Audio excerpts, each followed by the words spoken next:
Fake Safety Podcast with Vance and Bart.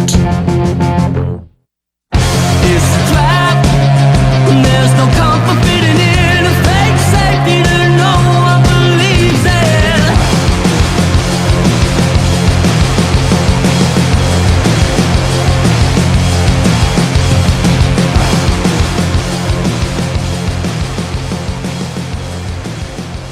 I don't know. It's ginger ale and whiskey. What's it called? A Kentucky Mule? I don't know. It's I'm drinking Canadian Dry bold ginger ale, and Chattanooga whiskey. It's good. It's in the copper cup. I think that's the right cup for whiskey and ginger stuff.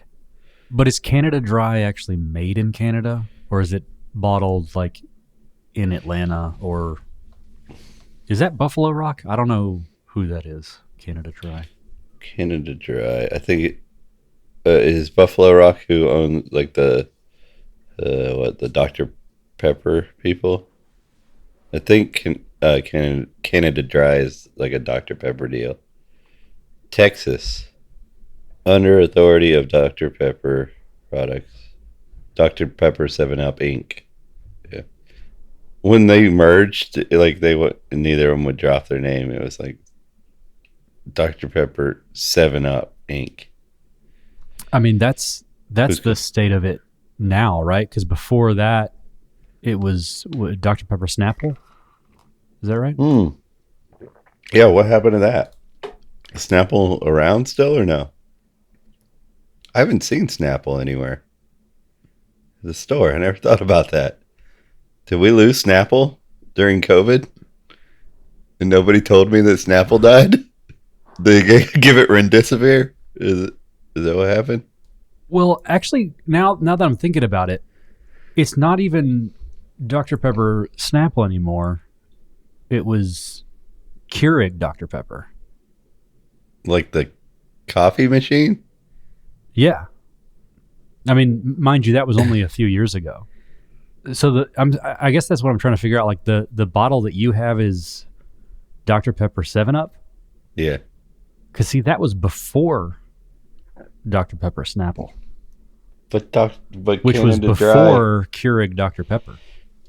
But Canada Dry Bold hasn't been out that long. That's a new commercial with that like sassy ass old lady.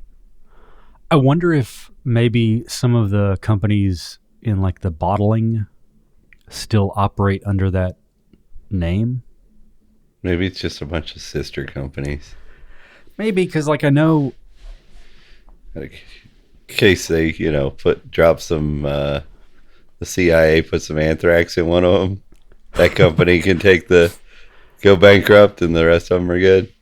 well, because obviously a lot of other big corporations own certain stakes in this, right? Like for that one in particular, I know Mondelez has a good chunk as well. But either way, we're still all talking about very recent history. Like these are all things that all happened in the last 10 years. It all feels like so long ago. Pre-COVID. Pre-lockdown. Anything before the lockdown seems like forever ago. I was listening to a person who was talking about being pregnant during the whole COVID pandemic, and my wife was pregnant during that, and I had forgot how much that took away from our experience having the baby. It was our second, so I guess it didn't, because I got to do all the normal things with the first. Like I was like, oh, well, I've experienced it the right way before. But I never thought about it as much as I did today listening to it, where I was like, oh, I didn't get that experience with this child. You've had that experience, but you've only had it with your oldest, Right. So as far as like bi-directionally, like the actual relationship that was forged, you've only had that experience with him as opposed to, Yeah. So because it's not something to be checked off, right? It's not something to put on your bucket list. yeah. So it was the importance of it really. I mean, I remember being upset about it, but I didn't look at it again until today. And now I'm pretty fucking upset about it, to be honest with you. That's why we're recording late, because I ended up putting him to bed, thinking about that shit, holding him, and then I fell asleep. So I came to, I got to the recording a little late. I do apologize, but it got me a little bit emotional. Well, luckily everybody's going to get this at the same time anyway, so. It'll work out, right? But just so you all know, it was a little later than normal. It was. But that's probably something that either, I would guess, current parents in this can relate to, or prospective parents would understand. Like, what are the things that you missed? I mean, we can make some assumptions, right? I think your average person can say like, oh, well, did you miss having your dad bring you a cigar in the delivery room, or, you know, like the... So before COVID, I had my oldest. My wife gave birth to my oldest, and there was some complications. Nothing that wasn't resolved pretty easily, but enough to make a new dad, a first timer, pretty nervous, right?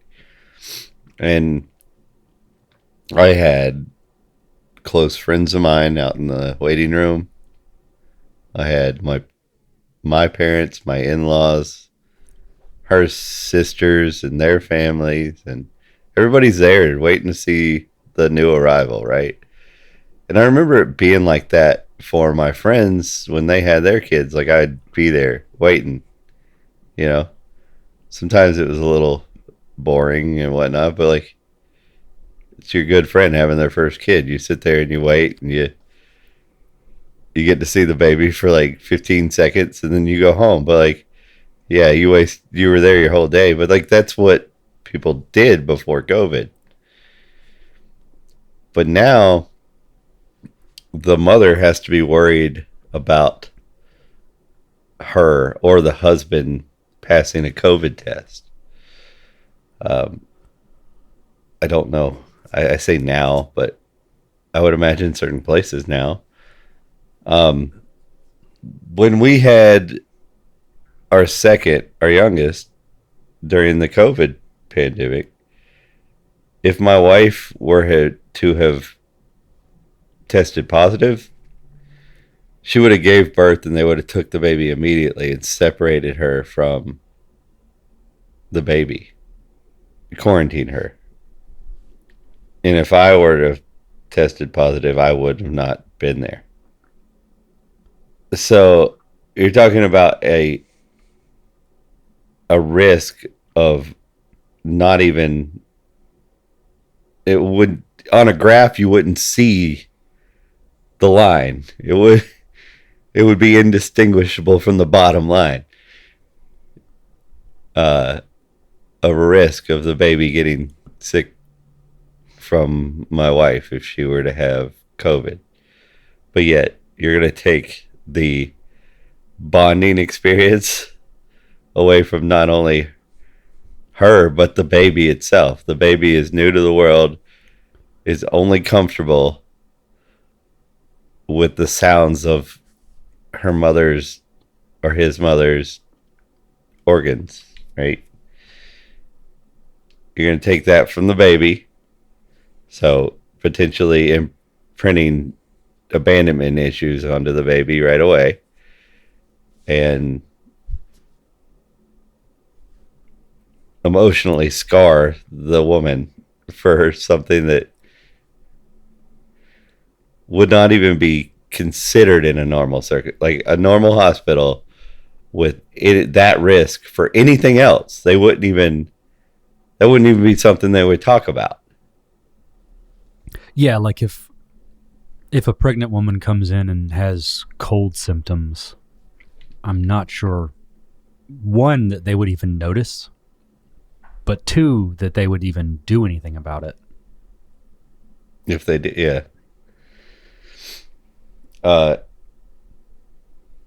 And well, what do they claim the risk of transmitting AIDS from touch and whatnot is? They don't take AIDS patient, or well, I guess HIV, because AIDS doesn't exist anymore.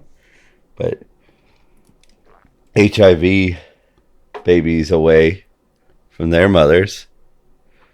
Well, I will have to give that one some credence, though, because those are two inherently different ways of spreading and different viruses. Like HIV isn't airborne. Right. But the risk of contracting is probably about the same. Even if that were true, which I don't think anyone in the medical community would be willing to admit is true. Yeah. Even if that were true, it's still not zero. So if there is a mechanism for spread, it's in their interest to minimize that mechanism. So like I say, I just don't think it's a fair comparison to say to Right. HIV. And not because I disagree with the point you're making, but I just think we have a much better comparison to make than HIV. Like if we were to think of something else that's airborne or... Speaking of airborne things that kill people, what about all this shit in Japan? Have you been watching any of these studies or following Godzilla? The giant lizard? Yeah. But no, I have been watching that. like all the wildlife studies and everything going on with the nuclear power plant disaster there in Japan. Not at all. I am not following this at all. Tell me everything. Oh, well, like insects seem to be the most affected. Seems so far, everything I've seen, it's like things with 8 legs, like not insects, but like arachnids are the most affected. Insects being the second. Wait, so this is nuclear fallout from like The power plant that exploded there during when the tsunami fucked it up.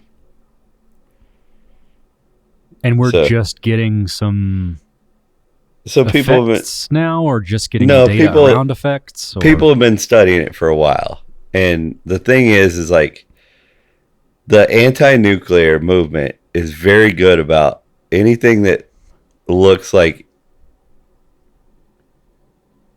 minimizes or takes away the fear of nuclear stuff.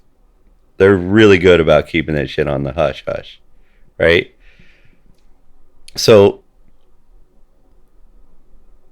the problem is more complex organisms are not only are they not dying, but they're flourishing. So you have insects that are affected. I see that.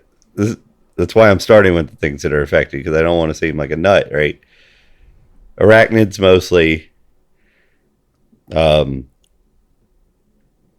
Some insects, very few like rodents are affected, but pigs, boars, flourishing, doing better in this environment than anywhere else. But they contribute the fact that they're doing better, not to the nuclear shit, but like the fact that just humans are out of the picture and they're able to just fuck up whatever they want, right? Because hogs fuck shit up, right? For a Go living. Yeah, that's what they do. So, and they're fucking up so much shit. this is something that I think is pretty funny. It should be brought up. Is like hogs are fucking up so much shit in a completely abandoned part of Japan. The humans aren't allowed to be in. That they felt that it's necessary to bring in professional hunters to thin out the hog population in a part of Japan where there's no humans. See, that to me is way more telling than any study. Right? But is it possible that the more complex creatures are affected, it's just not as easy to observe as it is in the simpler organisms, because complex creatures and complex organisms are, as in name, complex, so it's multivariate, and it might have affected them but have like latent issues. And I'm not trying to be like a nuclear truther here, but it is true that is a very and that is a true fact. It is harder, but they also know what to look for. So what they found is animals that were alive, because they've been studying this whole time, right? The animals that are, to say, complex to the like equivalent to a pig or other pigs, right? That the ones that were there during the initial explosion, like that were no radiation or very little to, and then immediately hit with a higher dose, right? They developed, even the ones that didn't develop like the most minute problems, most of them were eye oriented. Like, their eyes would get hazy, like cataracts or whatever. So they've done a lot of eyeball studies because they noticed that was one of the first things to go on animals that the most minimally affected. They still had eye problems, right?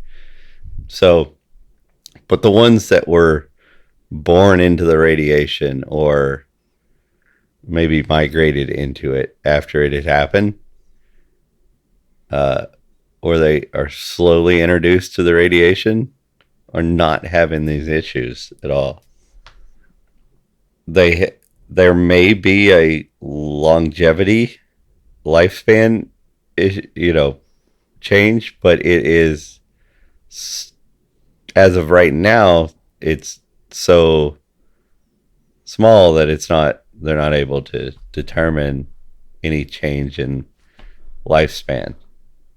yeah, like I guess They're tagging these animals and whatnot. They've been doing it the whole time. And luckily this happened not that long, long enough now ago that animals have lived and died their full life in it, but not so long ago that there wasn't the technology to tag and track and all these things. And it was in a developed enough country that people did it. So this is a very interesting information that we're getting.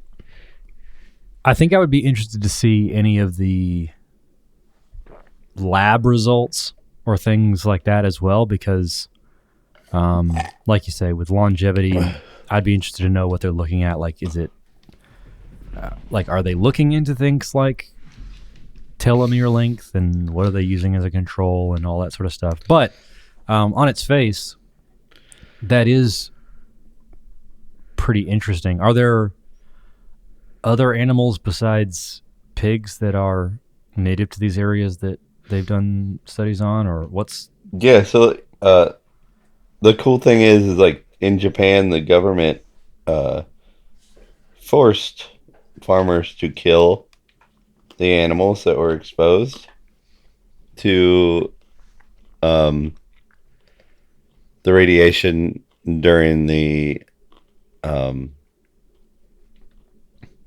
fallout when it happened. But the animal activists and farmers who were attached to their animals refused. They wanted to nurse their animals, try to get them healthy again or whatever. And because they refused, there was all these animal activists doing medical procedures on these. So there's a lot of records. So there was, extreme instant exposure where like lost all their hair, burn, nuclear burns and, all that shit, right?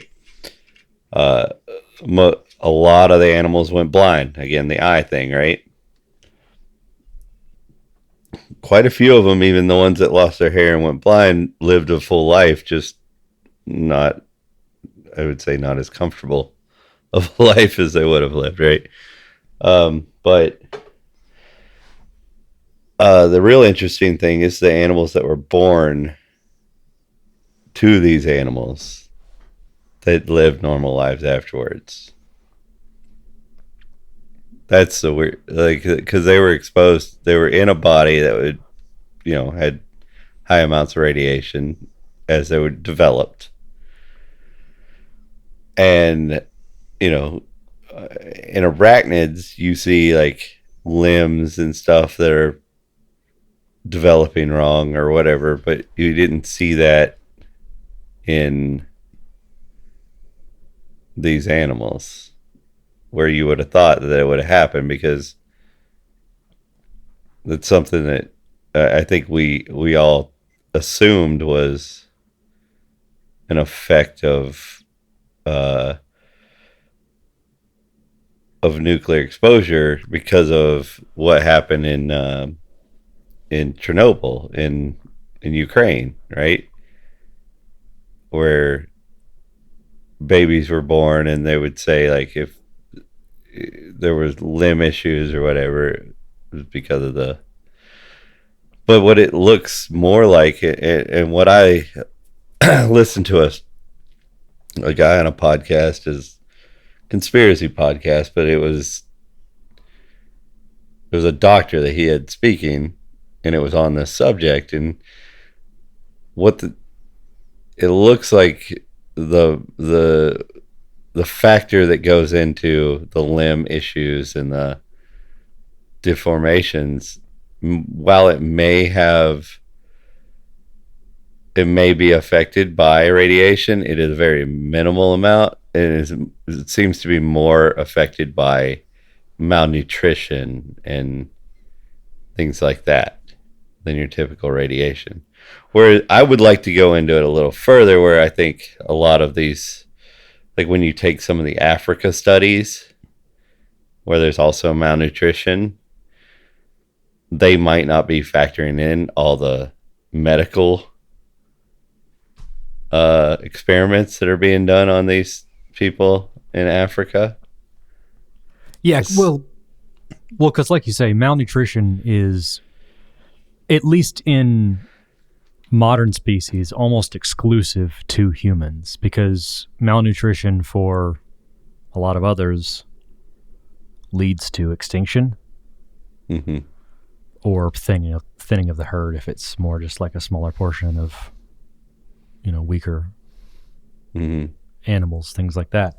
But in humans, there's this like separation of people and forced scarcity and all these other strange factors. We're the most complex species, which means that we can inflict the most damage on each other. So that rant, which is for another day, can be set aside to just say it could be both, right? Some combination of a little radiation sprinkled on top of some less than ideal conditions. But I do think it's worth doing. I do think it's worth having like the marquee takeaway be that radiation isn't binary. It is a spectrum, just like anything else. It's not about something being good or bad. It's about what level. Like sunlight. Yeah. I'm not here to say that sunlight and the radiation from it is inherently good. I'm not even saying the radiation as a part of it is. I'm just saying that we've evolved to need some level of sunlight, and sun has some level of radiation with it. Same with like ultraviolet rays and the melanin in skin and all that sort of stuff, right? Absolutely. Let's get on the race thing. People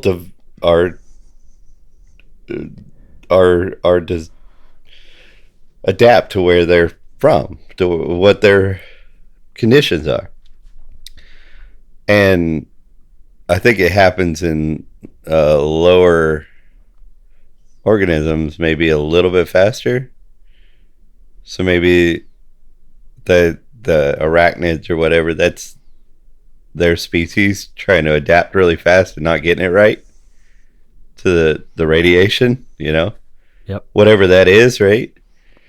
And what makes me think that is there was a study a long time ago that I watched a video series about the study, and it was throughout 3 generations of Alaskan foxes. They captured wild Alaskan foxes. I don't know if you've seen these things. They're black. Alaskan fox. They're very wild, in California. Are there foxes in California? I don't know. I know there are here coyotes. in Georgia. Yeah. But they're fierce. If you catch them wild or corner them, they're fucking mean. Anyway, within not the 2nd generation, but the 3rd generation of captive fox. So you catch a wild one, it has a baby, then the next baby. There was physical changes in the appearance of the captive baby by the 3rd generation. And the physical changes were the bigger eyes as a baby, the cute features, things that the generation before had realized the humans enjoyed and was feeding them for. There was physical appearance changes in the babies that quickly to adapt to getting food and getting affection from a human. We don't even have to look at lower organisms. We've seen that in humans with, don't quote me on this, but I think it's Tibetan monks, maybe. Yeah. But there's some group of folks that they've found that over generations, having done a bunch of like meditation or something in like the mountains, they've like migrated, some small sect of folks migrating up to the mountains where the air is thinner. They biologically are different than the people at the bottom of the mountain. Something to do with like their lungs and like blood oxygenation or something like that. I don't want to say exactly for sure, but maybe I can link the study or something. But the important takeaway here is that in humans, like, we don't even have to look at lower organisms. We've seen that in humans in the handful of generations we've been observing. So yeah, absolutely, it stands to reason that we are going to adapt. And I would love to find the link, that video, or because the series on the Fox was all videoed. It wasn't, there was actual tapes of them interacting with the different generations. So like, whether, yes, it was VHS and whatnot, grainy, but like, it was a true study by scientists, videotaped on this documentary series, and you actually saw physical changes in the babies, the way they looked, the way they acted as babies. That blew my mind. So if I can find it again, I would love to. Maybe we'll put a link to it. I was young when I saw it, but so we've gotten off on a tangent on what today's series was supposed to be about. Which is fine. Yeah, food for thought, guys. It's a trap. There's no